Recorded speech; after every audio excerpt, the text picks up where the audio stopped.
Bobo Patullo.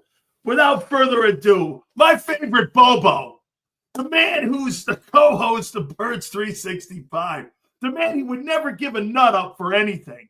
That's not happening. No nuts are to be given, no fingers, no nothing. Big Z. Zander Krause joins us now, man. What's up, Big Sills? How you doing, brother? How you doing, brother? I'm good, man. I'm good. That was a great conversation that you had today about Jordan Mailata.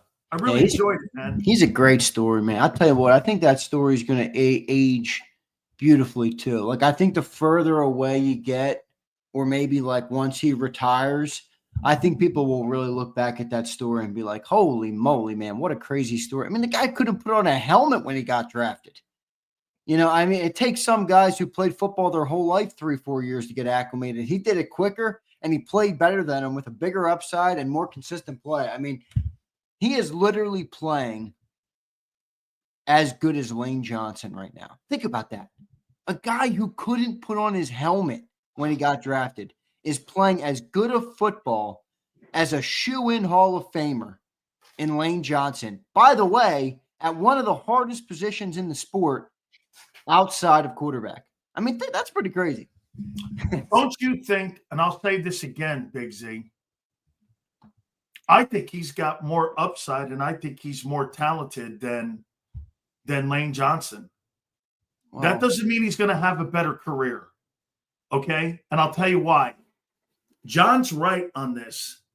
They changed the rules now for tackle. There's just a lot of competition at left tackle for that guy to be named to a Pro Bowl and to a first-team All-Pro when you're looking at the left tackles that you have to try to fight against to make it. You know, back in the day, you know why Lane's got more Pro Bowls? Because back then they picked the best two left tackles, and those said those were your two best tackles. Right. They didn't go right and left. He's got more, because you asked the most important question. You went like this: how can this guy not be named to the Pro Bowl? And this guy was the highest rated player in the entire league. It's because, dude, they're going to look at wins. They're going to look at play. They're going to look at the players. You've got a ton of left tackles that are really great in this league. And he's got a lot more he's got more competition than what Lane does. By the way, why do you think Lane didn't make first-team All-Pro last year? Why do you think? Well, I don't know why. Because Penei Sewell had a better team during the regular season.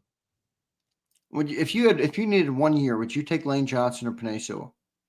Lane Johnson. But that's the point is not – but wait, that's not the point. The point was Detroit had a better regular season than the Eagles. Yeah, that's fine. You're right. I mean, I don't know. When it comes to Mailata, I think I'll put him equal with Lane. I don't want to say he's better than Lane. I don't know. Lane Johnson's the best offensive lineman I've ever seen in my life. Yeah, but I've never seen an athlete like that play that left tackle position. Like maybe Anthony Munoz. Yeah, I mean, Jordan does have he's 6'8". Johnson's up to 380 now, and he moved. Like, I mean, the way the guy moved. I mean, the athleticism in the dude is it's unheard of. I bet you he could beat Dallas Goedert in a 40. That's crazy. It's crazy. Now look, I love it. I'll say this. I'm very happy he's a Philadelphia Eagle. He's a guy that makes you proud to be a fan. He really is. You think that's the greatest find in draft history by Philly? Or do you I do. That's why I said yesterday I thought your list on Brock or whatever it was a couple days ago. I think he's one of the best picks in our team's history for sure. Oh, it is. It is. Yeah. But again, I'm only going because of the quarterback and the position. Yeah, Nell might not be wrong about this though. Like, I love Mailata and his story's crazy, but Jason Peters in his prime. Well, Jason Peters is better than Lane too. I mean, he's Jason, better than Jason Peters in his prime is a rare breed. Bro, he was an undrafted free agent. That's crazy too. It's crazy too. What do you make of this number here? So, in 2024, Jalen Hurts is the 8th highest paid player in the National Football League. I thought it was lower. I thought it was 10. I did too.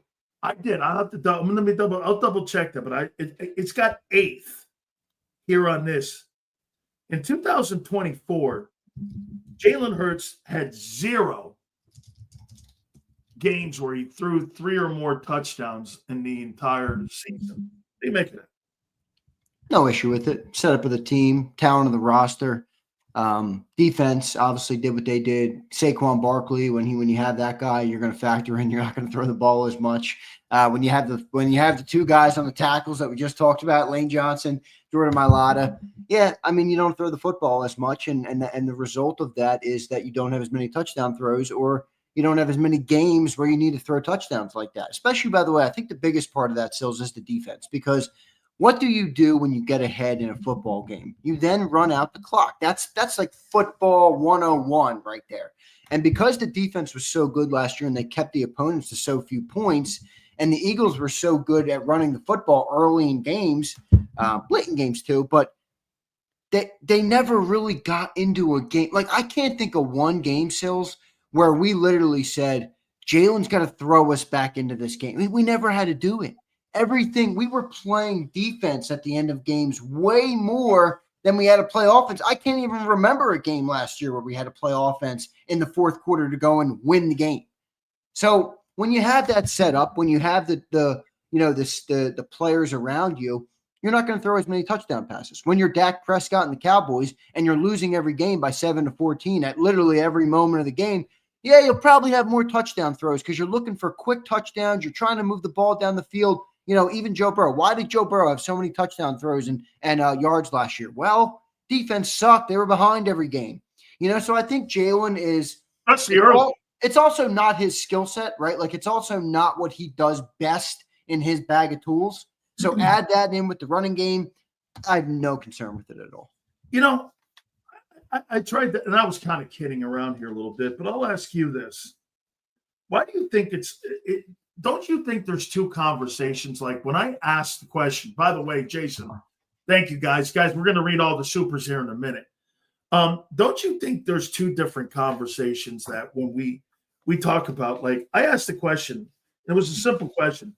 Who do you think had a better season individually a year ago? Jared Goff or Jalen Hurts? I'm trying to get people to have conversations and say this. I'm not telling you that Jalen Hurts is not a better quarterback than Goff. I'm asking you who had a better year. Yeah, I think probably Jared Goff had a better. I mean, if you're talking, you said individual. Individual isolates anything else but the player. And I think it's circumstantial. Again, I've talked about this all summer where, people trying to get me, you and John, trying to get me in the corner here on this.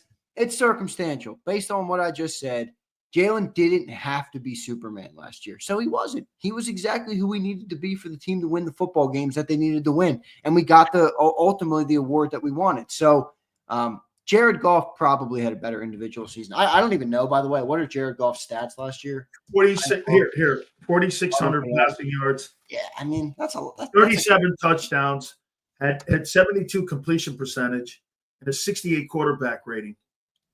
I mean, he was one of the top guys in the entire league. Now, I'm actually a Goff guy. I actually like Goff's skill set. I actually can't believe this is who he is. And I've never been a Goff guy. But he really is. Early in his career, remember in Philly, we used to compare Wentz to him, and I thought we were right. Wentz was better at the time, but I mean, look, this is going on, I think, year 9 or year 10 for Jared Goff. He's become a really solid NFL player. Better than Dak, don't you think? I think he's more consistent than Dak. The thing with him is I do want to see him kind of rise up in one of these playoff games. It's not to say that he's played awful in the playoff games, but he's won an NFC championship. Yeah, it's true. And he did that in LA, but I thought last year, I mean, I don't remember. I know they got thumped by the Commanders. They got crushed by the Skins. Right. How did he play in that game? I'd like to see him rise up a little bit, but or else Sills, you will fall quickly into Kirk Cousins territory where you're going to throw 4,600 yards and 37 touchdowns a year. But when the lights turn on and they turn up a notch, I thought Philly 500 said it beautifully yesterday. Is Lamar better than Jalen? Probably. But who am I picking for the guy in the playoffs? I think he's right. I'll give me He is. Jalen, and that's kind of how I feel about Goff right now. But that's not to say that Goff's not a good player. He had his best year by far last year, 72.4% completion percentage. With how much he threw the ball, that's a great season for I Jared think they're Goff. taking a massive step back. Yeah, I could see it. I mean, you lose Ben Johnson, you lose what's the defensive coordinator's name? What's his name? You lose Ragnow. But who's the defensive coordinator's name? Aaron Glenn. Aaron Glenn. I'm sorry, I blanked on his name. I thought he was a great DC. It's the first time that Dan Campbell has had to reset his slate completely. Remember the first time Nick had to do that? It was very challenging. Most first-time head coaches, the first time they go through major coordinator change, it's an adjustment. So I don't think you're wrong about that, but I do think they're a pretty talented team. I mean, they got the receivers they got the two running backs, they got the offensive line. Obviously, you mentioned Ragnow, so take a hit there. Jared Goff, if he can be comparable to what he was last year, that's a good quarterback. So I think they're going to be good, but I do agree. I mean, isn't it kind of easy to say they'll take a step back, though? They won 15 games. Like, they're going to win, 12 this year, 13? But I think that everyone in that division, I think the Bears are going to get a little better. I don't know how much. Green Bay is going to be. Can I say something about the Bears? I feel like people are stuck in the Bears mindset, you could call it. And it's fine. I'm not saying people are wrong about that because the team sucks every freaking year. But objectively speaking, that's a good roster. Yeah. With a talented quarterback, with a good offensive mind at head coach, with what I think is pretty solid on both offensive line and defensive line. I mean, 10 games. I'm like, I don't want to say the Bears are going to suck just because the thinking is the Bears always suck, right? And I'll use not to pick on you, but I'll use something that you used this for where you were wrong. C.J. Stroud is an Ohio State quarterback, and I kind of agreed with you at the time. I'm like, well, they don't produce QBs. But in hindsight, it's like, well, that's a talented player. Who cares where he played college ball? It's a talented player. Yeah. That's how I look at that team. I'm like, that's a talented football team. Now, maybe they suck. My only problem is there's too many mercenaries.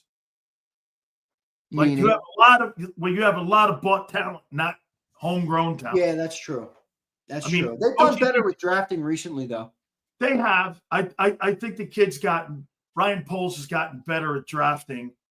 But still, at the end of the day, the difference between the Bears and the difference between the Eagles is that the majority of your talent's homegrown.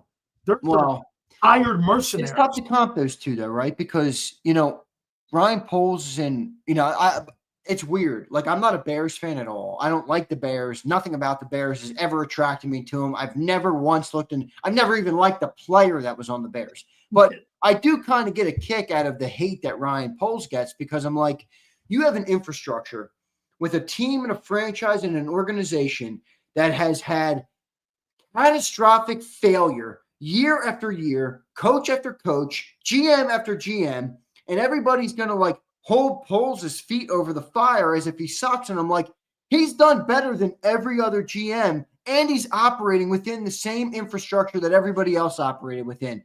Versus, you're right about Howie and the Eagles' homegrown talent, but look at what Howie had to go through to get here. He got stuffed in a broom closet. He sucked at draft picks from 2016 to 2020. That 17 team was a mercenary team.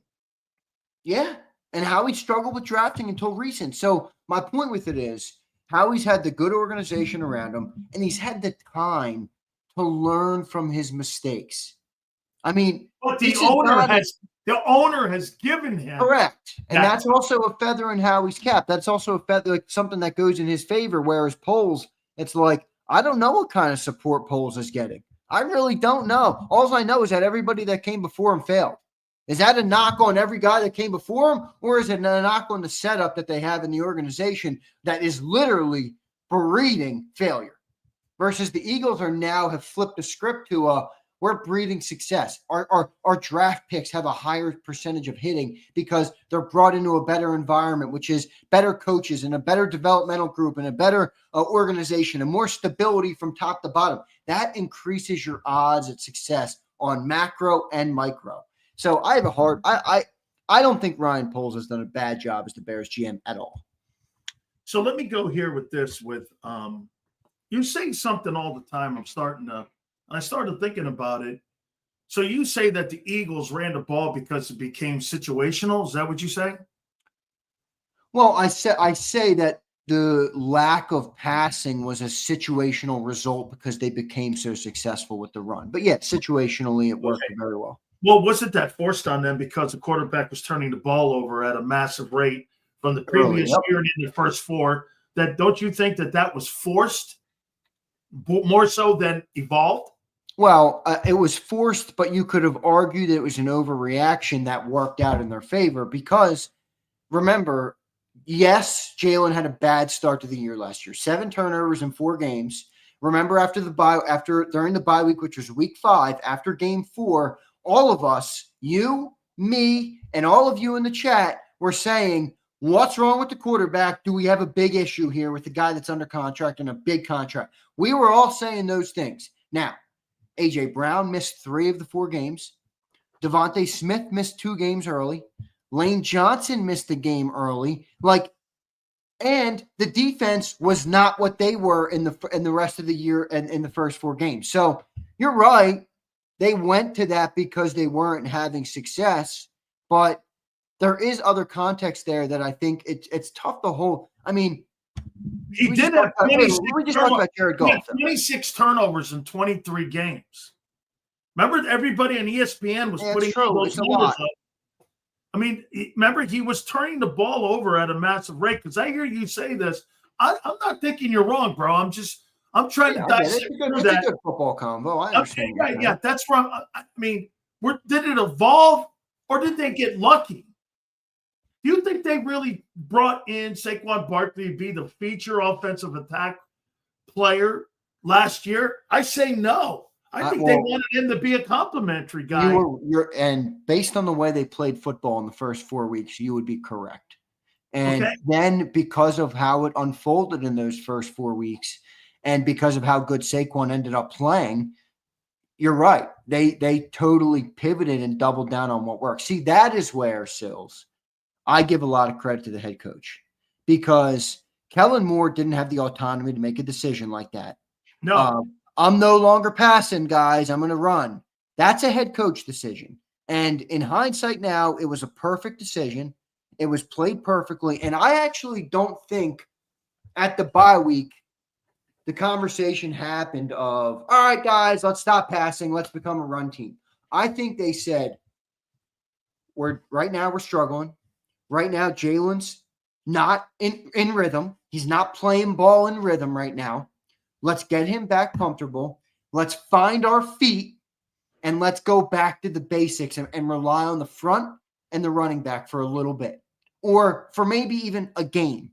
And then it worked so good week in and week out, again, that they never had to even uncork, the passing side of the offense again.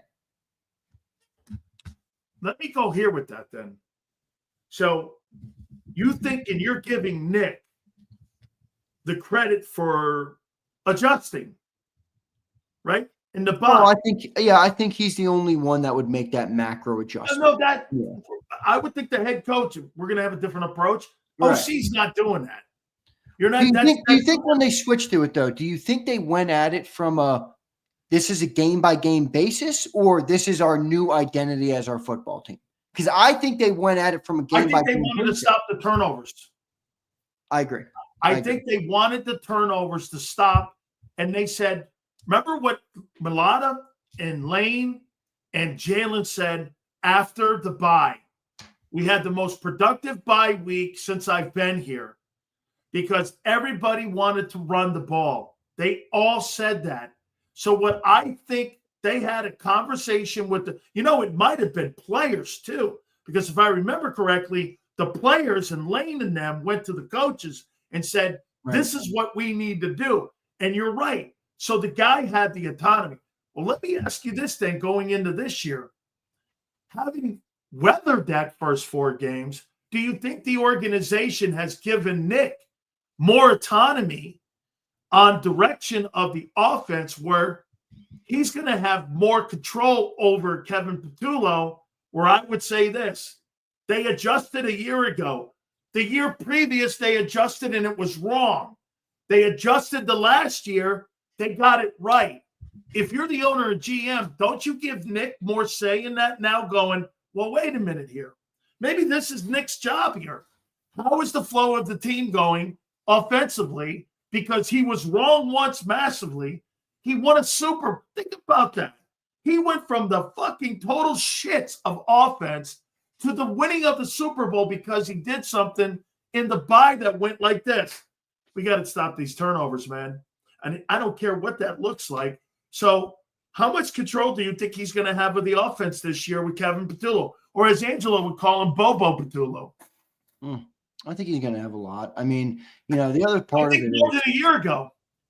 Well, I agree to some extent. I mean, I think they have a better understanding of their football team because the other thing is, we can't leave out who our quarterback is. All right? I don't really care what your opinion is on the player. He may have more say. But hear me out. I don't care if somebody loves Jalen or they don't like Jalen.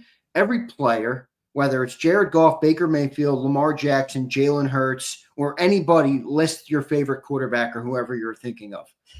Everybody has different skill set. Everybody has strengths. Everybody has weaknesses. Everybody plays the game a slightly different way.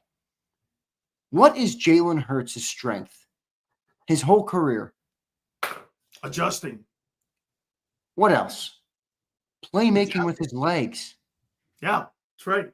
So when you pivot to a run game, does it diminish what he did in the air? Yes, it does. Do his passing numbers come down? Yes, it does. Does A.J. Brown read books on the sideline and get upset he's not getting the ball enough? Yes, he does. But did we put our quarterback then in the best position where he became successful? Like, does Saquon run for 2,500 yards last year with Jared Goff as his QB in the same setup? No. I don't think so. Way. And that's the other part of it I think gets left out a little bit because we've become so accustomed to quarterback success is quantified by metrics, by numbers, by passing yards, by stats, by touchdowns. And I don't really think, especially with a unique player like Jalen, that that's a good thing to use because he's so versatile. He does things so many different ways, but his strength is his athleticism, his playmaking ability outside of the pocket,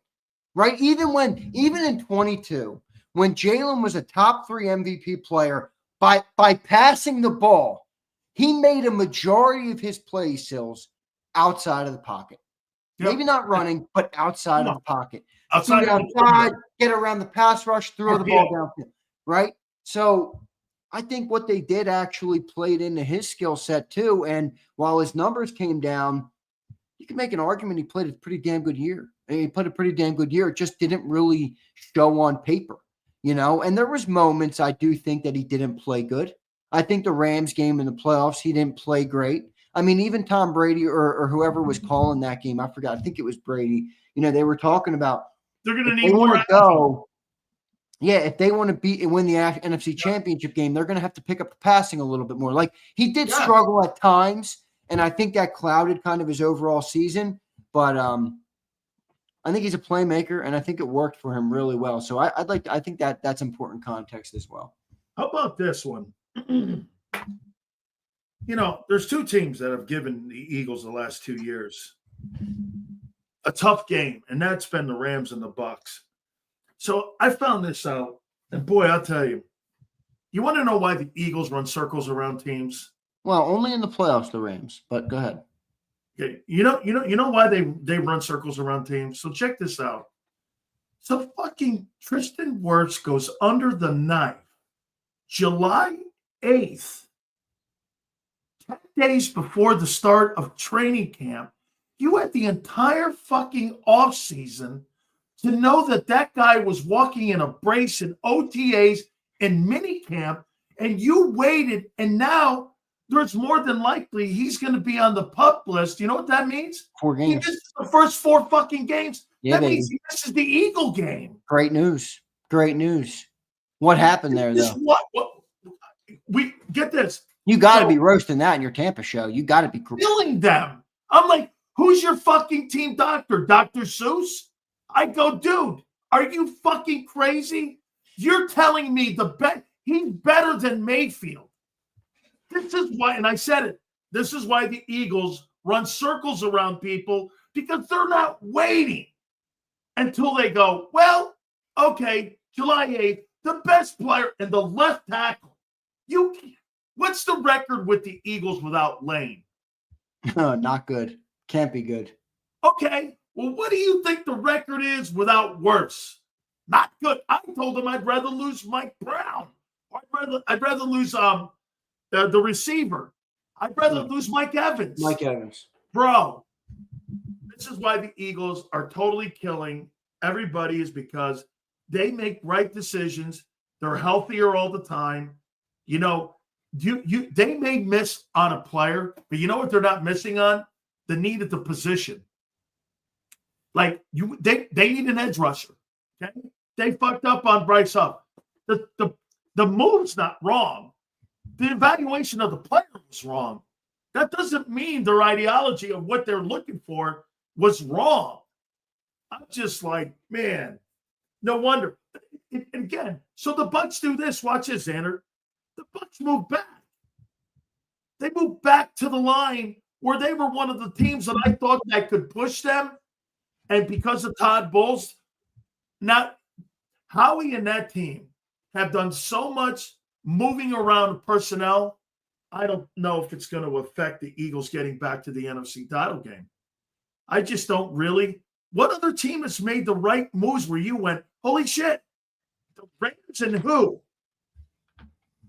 The Rams, like, who do you fear in the NFC?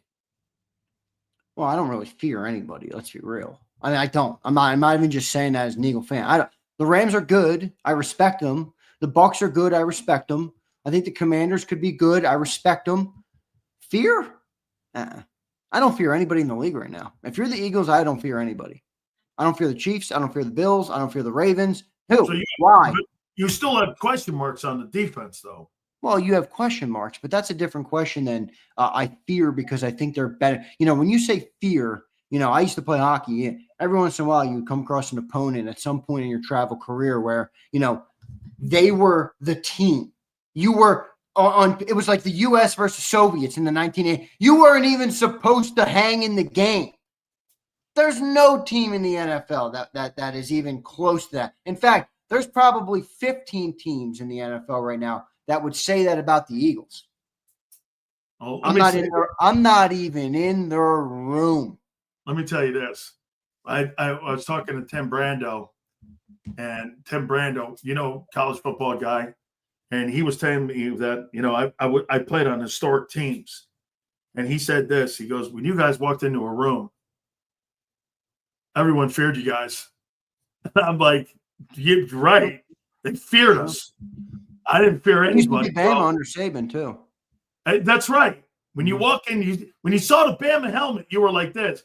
Damn. You know, that's part of domination too, isn't it? Yeah. Not only am I better than you, not only am I stronger than you, not only am I faster and quicker than you, but when I line up, I fucking know it. Yeah. I know it, and I know that you know it. That's called mental battle. That's the mental battle right there. That's the game within the game. All right. Mental domination, baby. I've been doing it my whole life. Man. So Angelo says Bobo Petula will be replaced by week 4. What do you think of that one? Yeah, because Angelo's track record is really strong in the Sirianni era. Yeah. Yeah. Anything Angelo says, take the opposite. He was on fire today, boy. If Angie said that Petullo's gone, probably take the bet that Petullo will be a head coach in a year.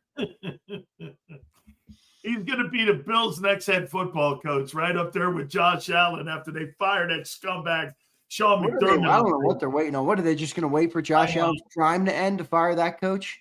I've never seen anything like it in my life. No doubt, man. You're just hanging in there. Hey, I wrote these coaches down. Then we'll get to the supers here. So I wrote these guys down as the 5 guys that I think are on the hot seat. I wrote Sean McDermott down at 5, Buffalo. Shane Steichen, Indianapolis, 4. I've got Mike McDaniels, Miami, 3. I've got Zach Taylor, Cincinnati, 2. And I got Brian Dable, 1. New York Giants. Would you add anybody? I'd to maybe that? take off Shane because of what happened with the owner. Great take. They may Are his 3 daughters that just took over the team going to fire the coach after 1 year? Might No be way. better for them to get some stability. Anthony Richardson was a bad pick, though, and if he had He anything, was a very bad pick. yeah, but don't remember But you and me both was saying that this. a Shane pick or was that a remember that Jim Irsay when he was alive? I mean, he was a wild card. That's Chris Ballard's pick. I think Chris Ballard's overrated. I think he's very overrated. He is. He's not a very good general manager. I don't think he's a very good general manager, but I remember you and me both going, guy was 51% at Florida. Where in the world is he going to improve that in the NFL? You think he's going to improve his passer rating and his completion percentage? The guy was a turnover machine. Who did they go to after they got rid of Wentz after 1 year? Because Wentz had like a decent year there. He was like 24 touchdowns. He had 3,700 yards, 27 TDs, 9 picks. Yeah, 7 picks. He had a good year. And then he acted like he was like dirt on the bottom of a shoe. I was like, yeah, that's how you know the owner is just once you get in your own way, once you believe that your ego is above what's actually happening, you got. Oh, I know who they went with, Matt Ryan. Yeah, there you go. Kyle just said it. Oh, okay. Yeah, they went with Matt Ryan, and then they went with Gardner Minshew. All right. So let's get to these supers, Zander. Let's do it. We did get a couple. One dude I want to hit it gave this when you were on with Angelo. Pin, thank you, Pin. This is a cool comment. He says, it's amazing the amount of content JAKIB Sports provides during the offseason. You guys are awesome. Sills, John, Zander, and Krause, take a bow. No bow necessary, but Pin, I appreciate it, man. People like you keep us on the air, so we appreciate you very much, brother. Absolutely great stuff. And by the way, let me say this to you, Penn. That's when you know you're listening to the top. And by the way, Joe Krause told me too. This is why we're the #1 content creator when it comes to being in Philadelphia digitally. We are the best. And the reason why we are is because you know why? People like you. We say it every day. We have a lot of fun. We bitch and go back and forth. But at the end of the day, this thing doesn't roll without you folks. I'm waiting for these old heads to like, I don't know, show me the ropes on something. Like every time these fucking old heads tell me something, none of it paying that. Angelo, Howard, Dan, John. It's like, holy shit, the fan who did his first year on content comes in, says they're going to win 13, 14 games and win the Super Bowl. And I'm right all the way through. It's like, are these old heads going to teach me a thing or two? I'm teachable. I want to be taught. I'm losing my trust. There he is. Look, see what he's done right there, folks. That's okay, little grasshopper. I get it, little man. It's okay. You keep going along. No. After last season, you're the little grasshopper. Okay? I'm like a zero-turn lawnmower going over your grass. God. You know, I knew this was going to be horse shit after these guys won the world championships. I knew this. I go, wait. Can you say that one more time? No, I'm not going to. No, I'm not going to. Because I'm not. Hey, by the way, where's M. Reyes, fanboy? How you doing, bro? Love that, Reyes. A-Team, check it in. Thank you, A-Team. He says, Mailata, if he keeps going, deserves consideration for Hall. He's been an amazing story, and us Eagles are so blessed for the players we have. A lot of people take it for granted. Even our wide receiver core is night and day since McNabb era. This is where, I mean, players are great, and I appreciate them, but don't get me wrong. But Howie has really done a special job with this team. And can you imagine Donovan with a team like this? Donovan never. And look, I'm not the biggest Donovan McNabb fan, but he wouldn't want. He wouldn't have? No, I'll tell you why. I agree. He was a little bit of a choker. He wasn't my favorite quarter. I'm just saying that the contrast between the eras is nuts. He couldn't handle sharing stardom. Yeah. Here's why. True. How do you think Donovan would have handled A.J. Brown reading a book on the bench versus Jalen going like this? Look, didn't do anything. Jalen's a stoic dude, man. He really is. He's a calm, cool customer. Total leader. Yeah, he's a cool customer. Yes, because he is. How many, even Joe Theismann, years after him playing went, what the fuck was that? Dude, quarterbacks are not going to. Yeah, right. They don't tolerate that shit. They're not going to tolerate. Jalen went just like this. well, if we're going to talk about it, we're going Well, to it's talk. it's ingrained into them. They're quarterbacks their whole life. They go through high school and everybody gasses them up. They go through college. It's quarterback syndrome. I mean, know, come on. I know, right? Jalen doesn't have that though. He's a little bit of a special dude in that way. Actually, he has an offensive lineman's mentality. Every once in a while, you get your what do you call him? Oprah Hurts or something. I was talking to my boy MJ about fucking, and I was talking to fucking Hercules about, and then he's once over in a there. while, but listen, as long as he of course, and he gets his blue carpet thing, and he's hanging out with Oprah Winfrey, he's hanging out with Meghan Markle. These guys, him and the King and the Prince Harry. Well, he's a Super Bowl MVP, something that Josh Allen, Joe Burrow, and Lamar Jackson can't say. I know that's what makes him better. Yeah, Jim Adams, check it in. What's up, Joe? Oh, real quick on Jason Super. You think Mailata has a chance at the Hall? I think Mailata I think the Pro Bowls in the end are going to kill him. Yeah, but what if he gets 7 more? Like Lane's 35. I know it's lofty because Lane's an exception, not the rule. But what if Mailata can log 7 seasons now? He's 28. So what if he can log 7 seasons and then get 7 Pro Bowlers, maybe 3 more first-team All-Pros and 2 more second-team All-Pros in the next 8 years?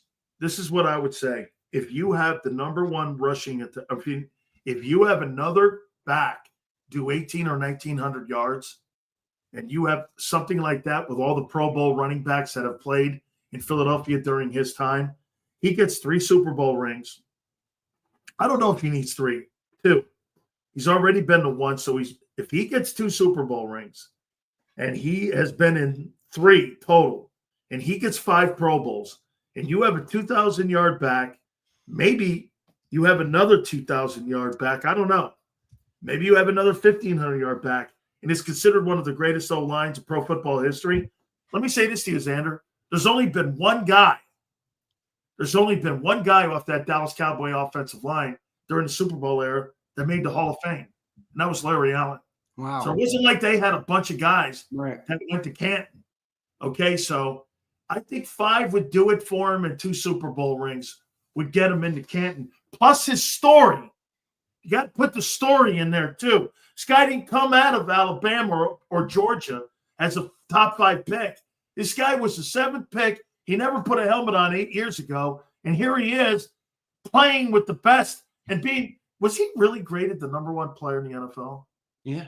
Highest offensive graded player in the NFL. No. Yeah. Overall. No, not overall. No.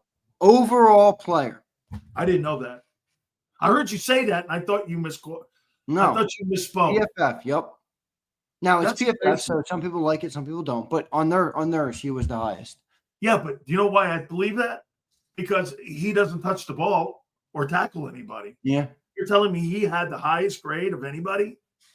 That's pretty insane. Yeah, it's crazy. We'll see what ends up happening with it. Jason 18, thank you, brother. You know I love you and I appreciate you. Jim Adams checks in. He says, great program, fellas. Keep up the good work. Jim. Thank you, Jim. Thank you. Thank you, Jim. Appreciate it, man. I love that Kelly Green logo you got there, too. 24 Birds checking in. The 24 Birds are Super Bowl champs. Checks in and says, how does Jalen as a complete quarterback compare to Cunningham or Vic? That's a great question. Off the top of my head, Sills, I would say Jalen has lower highs and higher lows than those guys, but his consistency to this point is better than both. Jalen Hurts is nowhere in the talent level of Cunningham or Vic. However, he's a better quarterback than them. He's just a better quarterback than them. Vic is more if you're going to tune on a tape, who do you want to watch, Vic or Hurts? I don't give a shit about tush pushes. I don't give a shit about any of that stuff when I'm watching for entertainment. Vic said, when I want to win a game, that's pretty much becoming the staple of Hurts. Hurts is not going to blow your brains out when it comes to really entertaining quarterback play. Vic is going to wow you. Cunningham was going to wow you. Vic was in his heyday. But then again, at the end of the day, Brady. Yeah. What do you have to show for it? How about this, though? Brady? Yeah, right. Look at Brady. Brady was kind of a boring player, too. He wasn't really a guy. He was a check down guy his entire fucking career. You think he's Aaron Rodgers? I don't. Aaron Rodgers is more aesthetic to watch. He's got more talent. He's not a better player though. Yeah, you always say that thing about Hurts being smart. You know, I think Forrest is right. Vic wasn't as smart as Jalen. No, you know, that's not fair. What I'll say about Michael Vick is this: not that he was. No, I don't mean it in a negative way. I mean it in the way that you use it with Jalen versus Lamar. Like Jalen sees his way around the game better than Vic saw his way around the game. Not that Vic is like, I don't mean it like that. I got it. You're right. I got it. Wait, here's why Vic wasn't smart to what you're saying and how you're putting it in that room. Vic said that he didn't learn how to fucking read a playbook until he got to Andy Reid. You're right. He had been in the league, obviously his stint in jail, but he had been in the league 10 years. And that's because his talent was so good. He was just living off the talent. Yeah. He wasn't living off this. Can you imagine if he had Andy Reid early in his career? Imagine if he had Andy Reid early in his career, what he would have done. Yeah, Vic was a special player, man. Well, very talented player. Very talented. Let me say this to you. Randall Cunningham was Patrick Mahomes before Patrick Mahomes. He just didn't have an O-line in front of him. Right.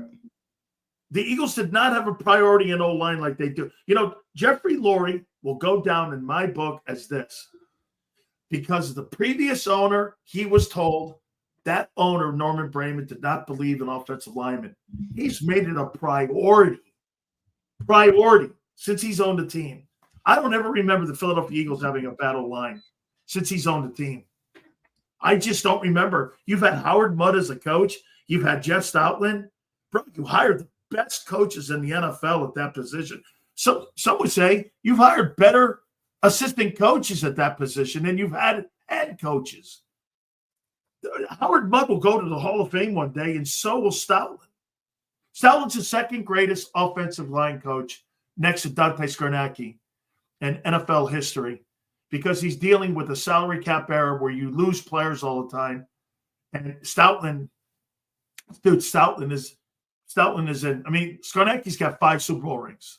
Yeah. And get this, not one guy will go to the Hall of Fame. Yeah. All right, we'll get to a couple more Super. Is that thing too loud? Can you hear that thing? I gotta wait. By the way, let me ask you this. Your dad said my mic's working. It sounds a little better, but I wasn't at the start of the show. I was in my car trying to get home, so I didn't get the setup opportunity. But your dad said that it's sounding a lot better. It does sound a little better. I don't know. You guys in the chat, you let me know. It was one of those things where my ears are a little warped on it. I got the window AC though. No central air in this puppy. All right. We got window units only. All right. So it's getting a little hot in here. I got to turn on the window unit. I actually like window units. I'm good with that shit. That's all I got. Window unit in my room, window unit here, man. All right, here we go. East Coast Rico says, what's y'all's top 5 opponents this year? All right, let me pull it up. Eagles 2025 schedule. I'd say Rams, Commanders, Bills, Chiefs, maybe Bucks. Let's see. I'll go Rams. It's in KC early. So I'll say Chiefs. Lions. All right, I got my 5. Commanders. So I'll go Chiefs, Rams, Commanders, Bills, and Lions. Yep, those are my 5. Chiefs, Rams, Bills, Commanders, and Lions. I want to see what the Bucks look like. I wanted to put, if I put a 6th, it would be the Bucks. Yeah. If the Bucks would be 5th, if worth. Remember, we're playing the NFC North this year. So the Vikings, the Packers, the Lions, and the Bears. That's kind of an interesting division this year. So I'm excited for that, but they didn't make my top 5. The Lions. You're playing the NFC North. And you're playing the AFC West? Yeah, AFC West. Yeah, and you're playing that Charger game is going to be interesting. Yeah, it should be good. You're a Herbert lover, and I'm not. Chris Scott checking in. Actually, I'm a Jim Harbaugh lover. Chris Scott checking in. You got a weirdo thing with Herbert. I don't like it. Chris Scott says Everyone give a $5 super chat to show Jacob our appreciation. Here's my 5. Chris, thank you very much, brother. We appreciate that, man. We appreciate that. So we got great yes. We got a great listening audience, don't we? And how about this too? Very generous.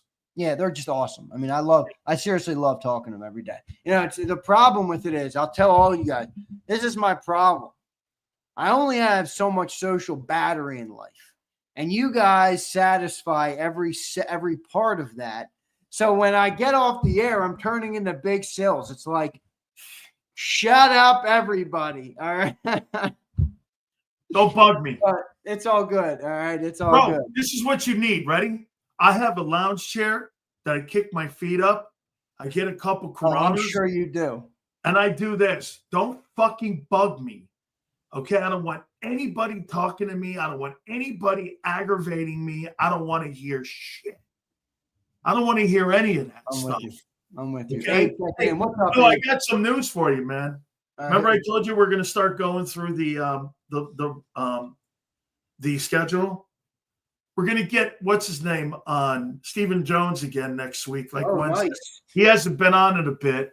Yeah. And he said he wants to make an appearance back on again. So Stephen Jones is going to come on next week. We got to get like Mark Holmes to submit a question, and we'll have like the Mark Holmes question or something on it. Abe says, "Abe, what's up, dude? Great talking with you today. I got to answer you." Abe says, "Almost a year as a member. Can't wait for the pre and post game shows. J-Mac versus Sills and the Barkley giveaways. Let's go, Abe. Let's run it up, baby. It's going to be another good year, Abe. And thank you, man. 11 months, Abe." That's what, last August? So thank you, dude. Thank you. That's pretty cool. Bro, I got to ask you one question before you read this. What gave you the balls to fucking call John? On what? I fucking couldn't believe you called John. What? You called John out. On what? What'd I call him? Hey, John, I got a question for you.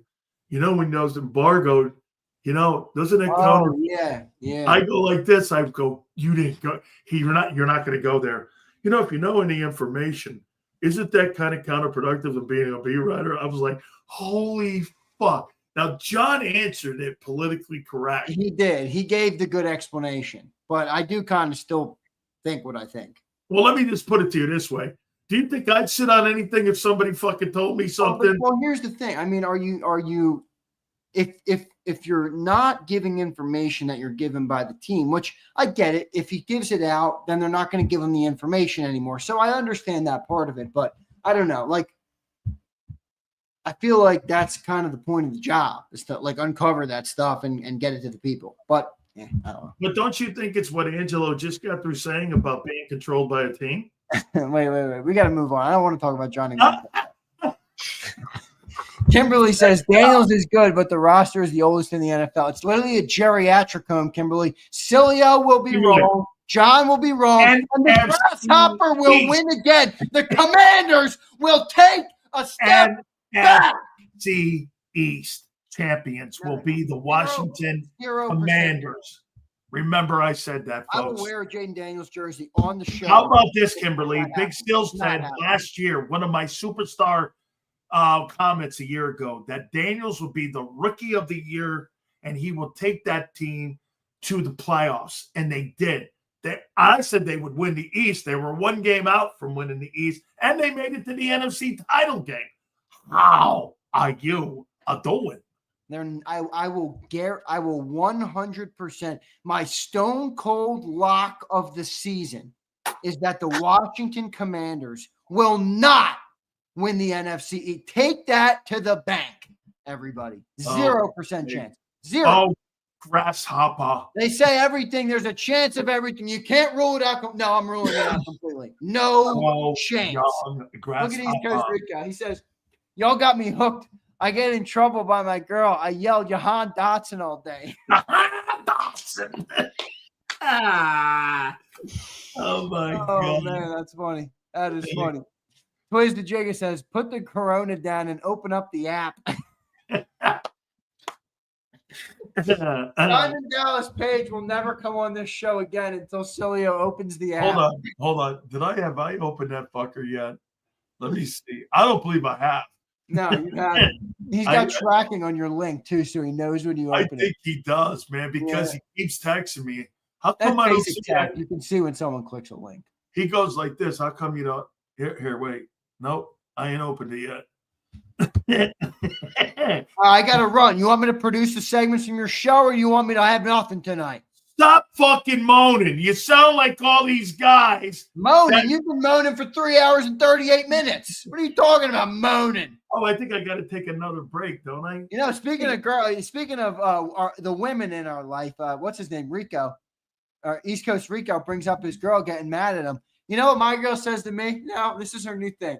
If we're ever in a kerfuffle or I'm ever putting my foot down, you know what she says to me now? What? I'm not Sileo. Stop debating with me. I'm like, oh my God. Hey, folks, this is what happens when you hang out with Big Sills too long, man. You start becoming some of the shit that we do here. Oh, man. I'm not Sileo. Let me tell you what my wife says. This is not a debate. I'm not one of the fucking people you talk to. Okay? This is not a debate. So, all right, exactly what it said.